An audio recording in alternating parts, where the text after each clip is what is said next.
अहो मुख्यमंत्री साहेब, शिंदे साहेब, आता बघा हे काल्हेरचे खड्डे, भिवंडी आखी खड्ड्यांमध्ये आहे हो साहेब. तुम्ही काहीतरी करा, या भिवंडीला काहीतरी करा. विचार चालला होता पंढरपूरला जायचा, पण मी अजून इथेच आहे. पंढरपूरला तर पोहोचलोच नाही. विचार केला हे खड्डे कधी चांगले होतील. साहेब थोडीशी आमच्यावरती दया करा की हे खड्डे मुजवा हो इकडचे.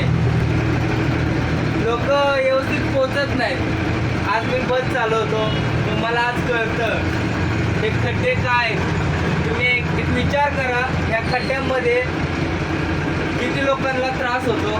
तुम्ही एक भिवंडीकडे लक्ष द्या साहेब. तुम्ही नवीन मुख्यमंत्री झाले असतील, पण आता त्यांच्यावरती त्या खड्ड्यांवरती तुम्ही जरा लक्ष द्या साहेब. भिवंडीला तुमच्या हातात घ्या.